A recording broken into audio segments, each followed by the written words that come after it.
అందరికీ నమస్కారం.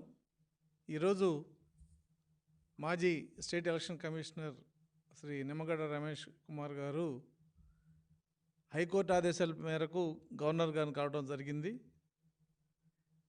అయితే గవర్నర్ గారికి ఆయనకి జరిగిన సంభాషణ కానీ లేదంటే గవర్నర్ గారి స్పందన కానీ ఇవన్నీ కూడా జనరల్గా మీడియాకు రావు. అయితే అత్యుత్సాహంగా కొంతమంది వైసీపీ నాయకులు దీని మీద స్పందించడం, మరి ఇందాక సజ్జల రామకృష్ణారెడ్డి గారు మాట్లాడుతూ నిబంధనల ప్రకారమే గవర్నర్ గారు నడుచుకుంటారు, నిబంధనల ప్రకారమే గవర్నర్ గారు నిర్ణయం తీసుకుంటారు, ఇంకా ఈ 3 క్యాపిటల్స్ మీద లేదంటే దీని మీద ఆయన చాలా మాట్లాడుతూ చంద్రబాబు నాయుడు గారికి ఈ ప్రాంతం మీద అభిమానం ఎక్కువ, లేదంటే ఆయన అభివృద్ధి వికేంద్రీకరణకి ఇష్టం లేదు, మేము అభివృద్ధి వికేంద్రీకరణ ప్రజలకు చెప్పాం, ప్రజలు ఆమోదించామని చెప్పి ఏంటో మరి ఆయన మాట్లాడింది ఆయనకు అర్థమైందో లేదో కానీ ప్రజలకు మట్టికి అర్థం కాని పరిస్థితుల్లో ఆయన మాట్లాడడం జరిగింది. గవర్నర్ గారు ఎలా నిర్ణయం తీసుకుంటారని ఎవరు అడగలేదు. హైకోర్టు నిమ్మగడ్డ రమేష్ కుమార్ గారిని మీరు గవర్నర్ కలవండి, ఎందుకంటే మీ అపాయింట్మెంట్ గవర్నర్ ఇవ్వాలి కాబట్టి గవర్నర్ కలిసి చెప్పండి, హైకోర్టు ఆర్డర్ ఇవ్వండి, ఆయనకితో ఒక రిక్వెస్ట్ ఇవ్వండి అని చెప్పి హైకోర్టు డైరెక్షన్ ఇచ్చింది. కంటెంప్ట్ కేసులో ప్రభుత్వం కాదు అపాయింట్ చేయాల్సింది. ప్రభుత్వం ఎలక్షన్ కమిషన్కి సంబంధించిన సర్వీస్ రూల్స్ కానీ ఆయన సర్వీస్ కండిషన్ సంబంధించిన మాత్రమే ఆర్టికల్ 243(k)(1) కింద ప్రభుత్వం చేస్తుంది. కానీ అపాయింట్ చేయాల్సింది గవర్నర్, అదే 243 ఆర్టికల్ కింద. ఈ రెండింటికి వ్యత్యాసం న్యాయశాస్త్రం, న్యాయం కోవిదులు చెప్పగలుగుతారు తప్ప మామూలుగా రాజకీయంగా మాట్లాడేవాళ్ళు ఈ రెండింటికి మధ్య తేడాన్ని విశ్లేషించి చెప్పడం అనేది అందరికి సాధ్యం కాదు.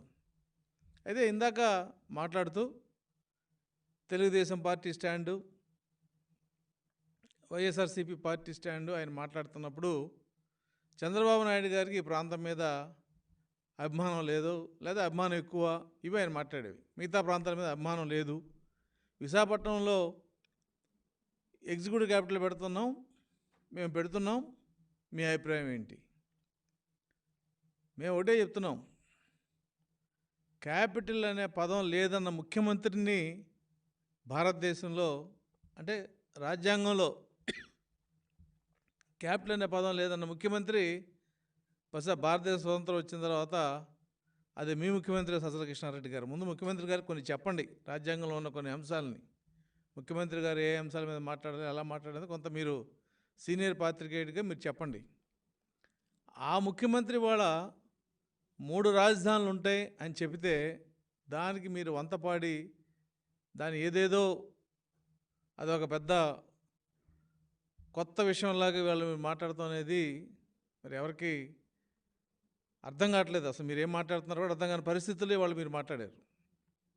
చంద్రబాబు నాయుడు గారికి ఈ ప్రాంతం మీద మక్కువ ఎక్కువ, దానికి మీ ముఖ్యమంత్రి ఏమన్నాడు, ఆయన సామాజిక వర్గం వాళ్ళు ఇక్కడ ఉన్నారని చెప్పి అన్నారు. అంటే ఇవాళ అమరావతి కనీసం ఎస్సీ రిజర్వ్డ్ కాన్స్టిట్యుయెన్సీ అనే విషయాన్ని కూడా మీరు మర్చిపోయారు. అంటే అట్లా మర్చిపోయేదట్టు ప్రజలు చెప్తున్నారు మీరు. ఇది ఎస్సీ నియోజకవర్గంలో ఉంది, ఇక్కడ ప్రజలు దాదాపు 60% బీసీలు ఎస్సీలు ఉన్న విషయం ప్రజలకు తెలియనివ్వకుండా, ప్రజలకు చెప్పే పరిస్థితి కూడా లేకుండా మీరు చేశారు. ఇదేదో ఒకే సామాజిక వర్గానికి చెందిన ఒక కాన్స్టిట్యుయెన్సీలాగా, పులివెందులాగా, కడపలాగా, లేదంటే ఇంకొక నియోజకవర్గంలాగా ఉందనే విషయాన్ని ప్రజలకు చెప్పాలని మీ ఆలోచన అయి ఉండొచ్చు.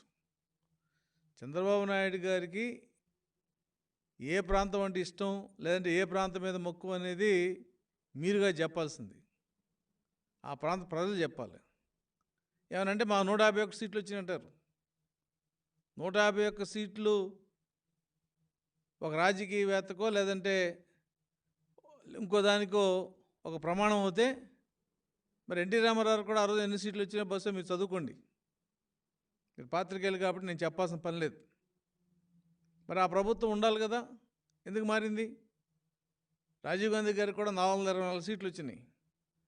మైనారిటీలోని పివి నరసింహారావు కూడా 5 సంవత్సరాలు ఒక మంచి పాలన చేయటం కాదు, ఆర్థికంగా భారతదేశాన్ని పరిపుష్టి కూడా చేశారు. కాబట్టి రాజకీయాల్లో సీట్లు అర్థమెటిక్స్ అనేవి అధికారం రావటం వరకే తప్ప శాశ్వతం అయితే కాదు. ఇవాళ 151 ఉన్న మీరు 2024లో ఈ ఎడమ పక్కన కుడి పక్కన ఒకటి పోవచ్చు, ఎవరు చెప్పలేరు ఇది. కాబట్టి 151 ఏదో జీవితకాలానికి సంబంధించిన ఒక అద్భుతం, ఇది శాశ్వతం అని మీరు మాట్లాడుకుంటే అది అమాయకత్వం అవుతుంది. అంతకుమించిన దురదృష్టం కూడా ఇంకోటి లేదు. ఎందుకంటే పెద్ద పెద్ద నాయకులు, ఇందిరాగాంధీ కూడా ఓడిపోయింది జయప్రకాష్ నారాయణ మీద. ఈ భారతదేశం మొత్తం గర్వించదగ్గ ఇంజనీర్ కేఎల్ రావు గారు 3 సార్లు విజయవాడలో గెలిచి 4వసారి ఒక చిన్న పార్టీ లీడర్ చేతిలో ఓడిపోవడం జరిగింది. కాబట్టి ప్రజలు ఒక్కొక్కసారి దేని కోరుకుంటారో రాజకీయాలకు అందని పరిస్థితుల్లో రాజకీయాలు ఉన్నాయి.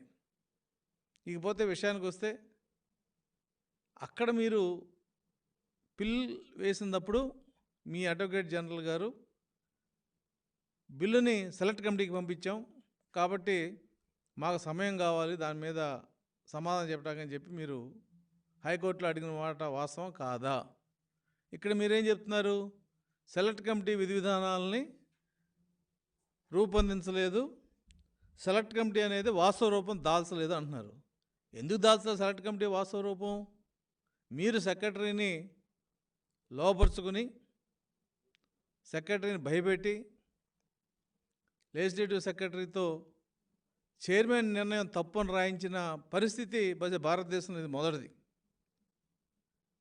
బులెటిన్ ఇవ్వాల్సింది బులెటిన్ ఇప్పించాలి. మీరే చెప్పుకోవాలి కోర్టుకు సమాధానం, మేం కాదు. సెలెక్ట్ కమిటీ ఉందనే విషయాన్ని మీరు చెప్పారు, మేము చెప్పలేదు.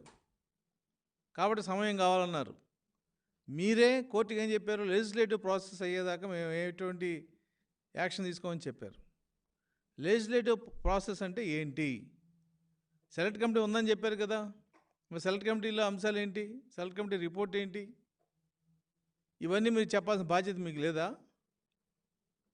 అలాగే లెజిస్లేటివ్ రూల్స్లో హైకోర్టులో కానీ ఏదైనా కోర్టులో కనుక పెండింగ్ ఉంటే ఆ సబ్జెక్ట్ సంబంధించిన బిల్లుని ప్రవేశపెడతాక లేదు. మరి మీరు ఎందుకు ప్రవేశపెట్టారు? రెండో అంశం, మేము రూల్ 71కి నోటీస్ ఇచ్చి ఈ 2 విషయాలు ప్రభుత్వంకి సంబంధించిన ఈ 2 విషయాల్లో మేము డిజప్రూవ్ చేస్తామని చెప్పి కౌన్సిల్లో బై ఓటింగ్ మెజార్టీతో మేము దాన్ని ఆమోదించలేదు. అయినా మీరు కౌన్సిల్కి పంపించారు. కౌన్సిల్ తీసుకున్న తీర్మానాన్ని ఆమోదించడమో తిరస్కరించడం మాడిఫై చేసిన హక్కు అసెంబ్లీకి ఉంది, దాన్ని ఎవడు కాదంటలా. కానీ అటువంటి నిర్ణయం తీసిన హక్కు కౌన్సిల్ ఏదైనా మీ అమాయకత్వాన్ని అయితే మేము జాలిపడుతున్నాం. అసెంబ్లీ చాలా గొప్పది, డైరెక్ట్ ఎలక్షను. మరి రాజ్యసభను కూడా రద్దు చేయమని చెప్పండి. హైకోర్టు 65 సార్లు మిమ్మల్ని అభిశంసించింది, మరి హైకోర్టు కూడా రద్దు చేయమని చెప్పండి. గవర్నర్ వ్యవస్థను రద్దు చేయమని చెప్పండి. భారతదేశంలో అసెంబ్లీ తప్ప ఏం ఉండలేదని చెప్పి ఒక కొత్త శ్లోకంతో మీరు భారతదేశంలో మొదలుపెట్టండి ఒక మూమెంటు. మీరు పాత్రికేయులు కాబట్టి దాన్ని మీరే ప్రారంభించండి. అంటే కౌన్సిల్ పెట్టిన వాళ్ళు కానీ, గవర్నర్ వ్యవస్థ పెట్టిన వాళ్ళు కానీ, రాజ్యసభ పెట్టిన వాళ్ళంతా కూడా మనకంటే మేధావులు. డాక్టర్ బాబాసాహెబ్ అంబేద్కర్ రాజ్యాంగం రాసినప్పుడు మీలాంటి మేధావులు వచ్చే 100 సంవత్సరాల్లో వస్తారని చెప్పే వాటన్నిటికి సరిపడా ఆయన రాజ్యాంగాన్ని రాయడం జరిగింది. కాబట్టి కౌన్సిల్లో ఏం జరిగింది? కౌన్సిల్ దాన్ని ఏమంటారు, ఒక సెకండ్ గ్రేడ్ ఇన్స్టిట్యూషన్ లాగా మాట్లాడే మీ తత్వాన్ని ఖచ్చితంగా మేము అభ్యసించాలి. అవసరమైతే దీన్ని లీగల్ స్క్రూటినీ కూడా తీసుకెళ్తాం. రెండోది అభివృద్ధి వికేంద్రీకరణ. దీనికి రాష్ట్ర ప్రజలు ఆమోదం తెలిపారట. ఇంతకంటే అబద్ధం ఉందా? మీ మేనిఫెస్టోలో ఉందా అభివృద్ధి వికేంద్రీకరణ, రాజధానిని 3 ముక్కలు చేస్తామని? అంటే అభివృద్ధి వికేంద్రీకరణకి, రాజధాని వికేంద్రీకరణకి తేడా తెలియట్లేని పరిస్థితిలో ఉన్నారు మీరంతా. మీరే చెప్పారు క్యాపిటల్ అంటే ఏదో చిన్న క్యాపిటల్ అంతవరకే ఉండాలి, అడ్మినిస్ట్రేటివ్ పర్పస్ అమెరికాలో క్యాపిటల్ లాగా ఉండాలని చెప్పి మీరే చెప్పారు ఇందాక. మరి అడ్మినిస్ట్రేటివ్ పర్పస్ వరకే క్యాపిటల్ ఉండాల్సిన క్యాపిటల్ని 3 ముక్కలు చేసి అడ్మినిస్ట్రేటివ్ క్యాపిటల్ లేకపోతే లీగల్ క్యాపిటల్, లెజిస్లేటివ్ క్యాపిటల్ ఎందుకు చేయాలి మీరు? అభివృద్ధి చెందదనుకున్నప్పుడు 3 ముక్కలు ఎందుకు చేయాలి? మీరే చెప్పారు కదా మీ దీంట్లో ఇందాక, అమెరికాలో క్యాపిటల్ అనేది చిన్నగా ఉంటుంది, అడ్మినిస్ట్రేషన్ వరకే ఉంటుంది, అంతకుమించి క్యాపిటల్కి ఇంపార్టెన్స్ ఉండదని. ఉన్నప్పుడు విశాఖపట్నం క్యాపిటల్ తీసుకెళ్ళాల్సిన అవసరం ఉంది? విశాఖపట్నం క్యాపిటల్తో డెవలప్ అయిందా? న్యూయార్క్ క్యాపిటల్ ఉంటేనే డెవలప్ అయిందా? కాబట్టి మీరు పరస్పర విరుద్ధమైన స్టేట్మెంట్లు అవగాహనలోకి ఇచ్చేదాన్ని ప్రజలు గమనించట్లేదు అనుకుంటారు.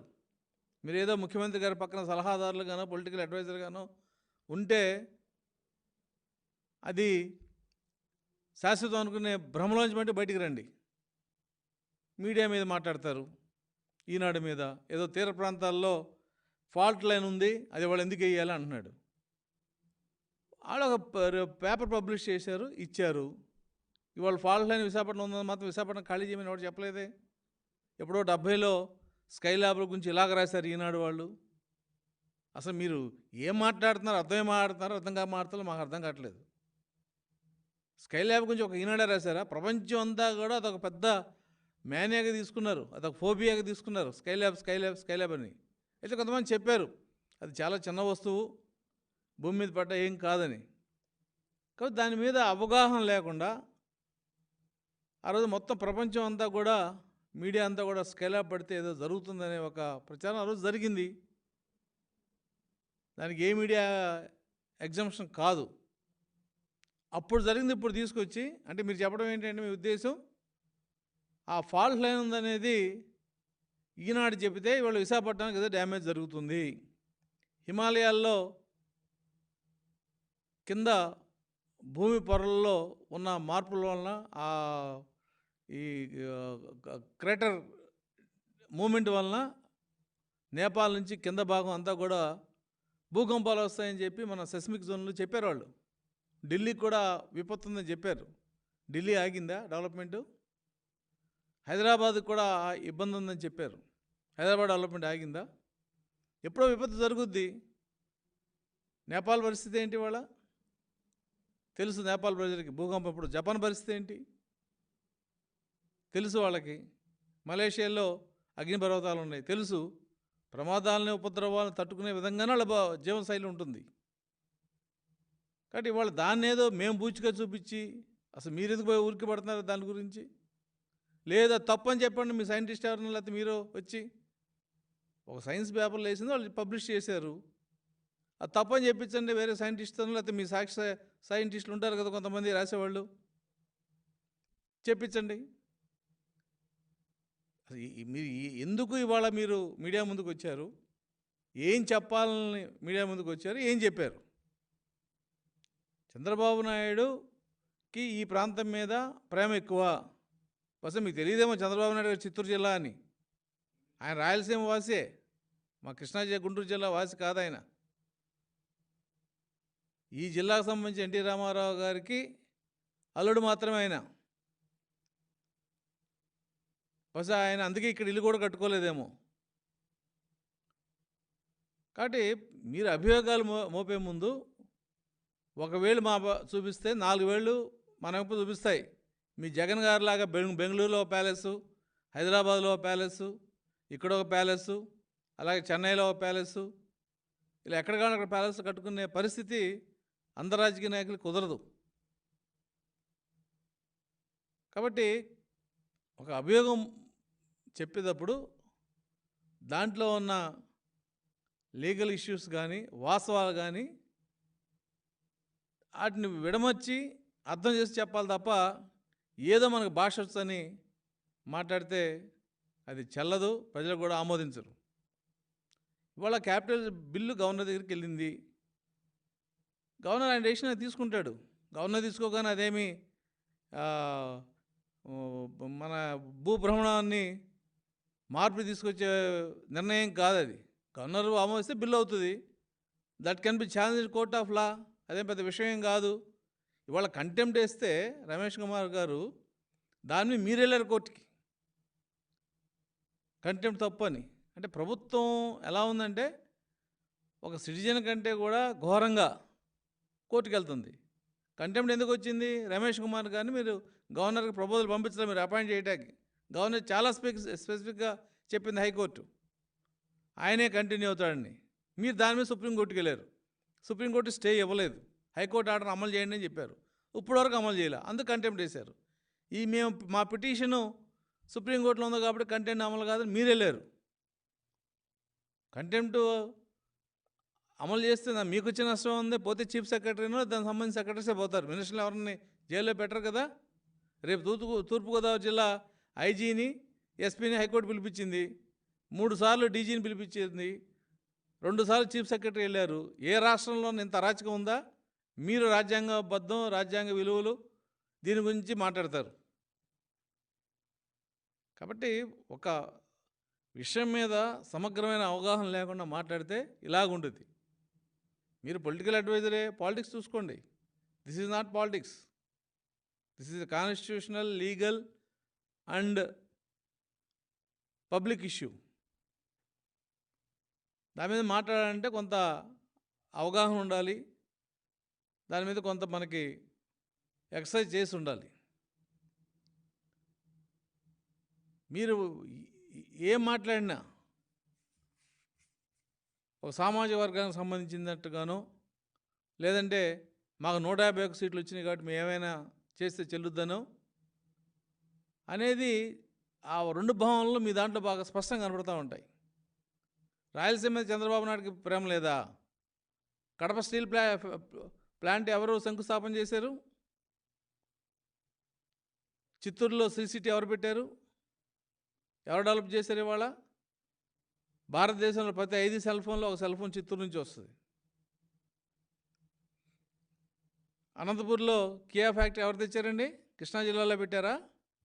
గుంటూరు జిల్లాలో పెట్టారు కియా ఫ్యాక్టరీ. అనంతపూర్లో ఎందుకు పెట్టారు? ఇవాళ జోన్ 1లో శ్రీకాకుళం కానీ, విశాఖపట్నం కానీ, లేదంటే విజయనగరంలో కానీ ఇరిగేషన్ ప్రాజెక్ట్స్ కానీ, లేదంటే వేరే రకమైన ప్రాజెక్టు కానీ ఎన్నో పెండింగ్ ఉన్నాయి. అన్నిటినీ ఒక తాటి మీద తీసుకొచ్చే ప్రయత్నం తెలుగుదేశం ప్రభుత్వం సాగింది. అది కంటిన్యూగా ఉంటుంది. వాళ్ళు ఒక రోజులో అయిపోయి నాగార్జున సాగర్ ఎవరు 1 సంవత్సరంలో కట్టలేదు. 20 సంవత్సరాలు పట్టింది వాటర్ రావటానికి. ఇవాళ విజయవాడ థర్మల్ స్టేషన్ కడతాకి దాదాపు 4 years పట్టింది. ఇవాళ టెక్నాలజీలో దాని సగం అవుతుంది. ఇవాళ పోలవరం లేకపోతే నీళ్ళు ఎక్కడి నుంచి వచ్చాయి? మరి కృష్ణాకి, గుంటూరు డెల్టాకి.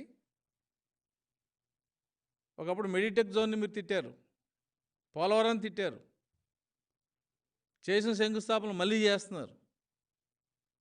కాబట్టి రాజ్యాంగబద్ధంగా మేము చేస్తున్నాం, మేమంతా ఏదో శాంతి కాముకలం, ధర్మాన్ని 4 పాదాలు నడిపిస్తున్నామని మీరు అనుకుంటే అది కుదరదు. కేవలం మీరు అధికారంలో ఉన్నారు కాబట్టి మీ ఇష్టం వచ్చినట్టు మాట్లాడే స్వేచ్ఛ మీకు ఉంది, మాట్లాడుకోండి. కానీ ఇష్టం వచ్చినట్టు చేసే హక్కు అయితే మీకు లేదు. ఇవాళ అరాచకాలు మేము ఏదైనా సోషల్ మీడియాలో పెడితే అరెస్ట్ చేయటం. ఇవాళ హైకోర్టు ఎందుకు మిమ్మల్ని ఐజీని, ఎస్పీని పిలిపించింది? ఎందుకు డీజీ గారు 3 సార్లు వెళ్ళి హైకోర్టుకి వెళ్ళి నిలబడాల్సి వచ్చింది మీరు చట్టబద్ధంగా చేస్తే? కాబట్టి ఏదైనప్పటికీ కూడా 3 రాజధాని విషయంలో మేము స్పష్టంగా చెప్పదలుచుకున్నాం.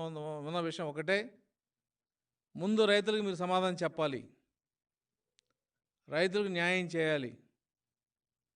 మీకు 151 సీట్లు వచ్చినాయి కాబట్టి, రాజధానిలో కూడా మీరే గెలిచారు కాబట్టి, ఆ 28,000 మంది రైతులను కూర్చోబెట్టి మీరు ఏం కావాలనుకుంటున్నారు, మేము ఏం చేయాలని చెప్పి కూర్చోబెట్టి మాట్లాడండి. అంత తిరిగి లేదా మీ మున్సిపల్ మినిస్టర్ గారికి కానీ, పంచాయతీరాజ్ మినిస్టర్కి కానీ, లేదంటే ముఖ్యమంత్రికి కానీ 30 మంది సలహాదారులు ఉన్నారు. ఏం చేస్తారు మీరు? వాళ్ళకి ఇవ్వాలి కాంపన్సేషన్, వాళ్ళకి ఇవ్వాల్సిన ల్యాండ్, అక్కడ ఏదో ఇన్సైడ్ ట్రేడింగ్ జరిగిందని అంటారు. ఇన్సైడ్ ట్రేడింగ్ ఇవాళ మీరు చేస్తున్నారు. భూములు కొనుగోళ్ళలో పేదవారికి భూములు అని చెప్పి దోచుకుంటుంది మీరు. 30 లక్షలు చేసే ఇంటిని ఎకరం భూమిని 70 లక్షలకి ప్రభుత్వ సొమ్ముని దోచుకుంటుంది మీరు. దీని మీద కూడా ఖచ్చితంగా మేము న్యాయ పోరాటం చేస్తాం, ప్రజా పోరాటం చేస్తాం. దాన్ని వదిలిపెట్టే సమస్యత లేదు. ముందుగా చెప్పి చేస్తాం మేము. మీరు ఆ దొడిదారిని చెయ్యం మేము. కాబట్టి ఆ ఇన్సైడ్ ట్రేడింగ్ అంతా చేసేది మీరు. ఇసుక విషయంలో కానీ ఇవాళ పంచాయతీరాజ్లో రంగులు మీరు వేయాల్సి వచ్చింది. 14th ఫైనాన్స్ కమిషన్ డబ్బులతో వేయమంటున్నారు. ఇది చట్టబద్ధమా? చట్టం గురించి మీరు మాట్లాడతారు. కాబట్టి మీరు చేసే తప్పులు, మీరు చేసే అధికార దాహం కోసం చేసే రాజ్యాంగ విరుద్ధమైన పనులు, ఇవన్నీ హైకోర్టులో దాదాపు 68, 69 కేసుల్లో మీకు అబ్సెన్స్ జరిగింది. సుప్రీంకోర్టులో కూడా మీకు ఎక్కడ కూడా మీకు అనుకూలంగా రాలేదు. అది చూసైనా మీ పక్కనున్న సలహాదారులు లేదంటే ఐఏఎస్ ఐపీఎస్ అధికారులు ప్రభుత్వానికి చెప్పాల్సిన బాధ్యత మీ మీద ఉంది. ఇవాళ రమేష్ కుమార్కి ఇస్తారో ఇవ్వకపోరో మాకు సంబంధం లేని విషయం. ఆయన రిట్ పిటిషన్ ఫైల్ చేశాడు, ఆయన కంటెంప్ట్ చేసుకున్నాడు. కానీ రాజధాని విషయంలో మేము స్పష్టంగా మీకు ఒక విషయం చెప్పదలుచుకున్నాం. రాజధానిని ఇక్కడి నుంచి కదిపే ఏ ప్రయత్నమైనా సరే తెలుగుదేశం నిలవరిస్తుంది. ప్రజా పోరాటం చేస్తాం, చట్టబద్ధమైన పోరాటం చేస్తాం. ఈ రైతుల కన్నీళ్ళు ఖచ్చితంగా తుడిచే ప్రయత్నం తెలుగుదేశం చేస్తుంది. ప్రపంచంలో ఎక్కడా లేని విధంగా 33,000 ఎకరాలు ల్యాండ్ పూలింగ్ చేస్తే, అది ఒక డెవలప్మెంట్ జోన్గా క్రియేట్ చేస్తే, ఇవాళ శనిపాదంలాగా మొత్తం రాష్ట్రం డెవలప్మెంట్ ఆగిపోయింది. Vijayawada Mangalagiri development growth corridor మొత్తం ఆగిపోయింది. 10,000 కోట్ల ఇన్వెస్ట్మెంట్లు అక్కడ దెబ్బతిన్నాయి. ఏడుస్తున్నారు రియల్ ఎస్టేట్ వాళ్ళు. ఏంటి కర్మ ఆంధ్రప్రదేశ్ కని. కాబట్టి ఆంధ్రప్రదేశ్ ఏమవుతుంది? ఇవాళ మీరు శాశ్వతం కాదు, పదవి అనేది శాశ్వతం కాదు, చేసిన పనులే శాశ్వతంగా ఉంటాయి. ఇవాళ మీరు రాజశేఖర రెడ్డి పేరు చెప్పుకోవచ్చు, మేము ఎన్టీ రామారావు పేరు చెప్పుకోవచ్చు, ఇంకోళ్ళ పేరు చెప్పుకోవచ్చు.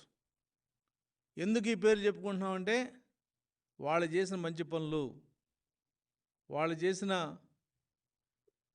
పరిపాలనా దక్షత, అవి ప్రజల గుండెల్లో ఉంటాయి.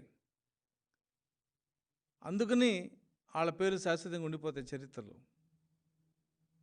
ఆ విధమైన పరిపాలన చేయండి. అంతేగాని మాకు 151 సీట్లు వచ్చినాయి కాబట్టి మేము రాజ్యాంగానికి అతీతంగా ఉంటాం. ఇందాక ఈ రోజున లావ నాగేశ్వరరావు గారు కూడా చెప్పారు, భారతదేశంలో ఎవరు బలవంతులు, ఎవరు highest authority of the land అంటే constitution is the highest authority of the land అని చెప్పి స్పష్టంగా చెప్పాడు ఆయన. కాబట్టి ప్రైమ్ మినిస్టర్ అయినా చీఫ్ మినిస్టర్ అయినా 175కి 174 సీట్లు ఇచ్చినా కూడా మీరు రాజ్యాంగబద్ధంగా చేయాల్సిందే. అది తప్పిన రోజున ఖచ్చితంగా ప్రజా ఉద్యమాలు వస్తాయి. ఇప్పటికే వచ్చింది. మీ అరాచకాలని, మీ అవినీతిని, మీ రాజ్యాంగ విరుద్ధమైన పనులన్నింటినీ కూడా ప్రశ్నించే పరిస్థితి వాళ్ళ ఆంధ్రప్రదేశ్ మొత్తం ఉంది. త్వరలో వీటన్నిటి మీద కూడా ఒక ప్రజా ఉద్యమాన్ని కరోనా చక్కబడిన తర్వాత మేము ఖచ్చితంగా చేస్తాం. దానికి మీరు సిద్ధం కావాలని చెప్పి నేను మీడియా ద్వారా మీకు తెలియజేస్తున్నాను.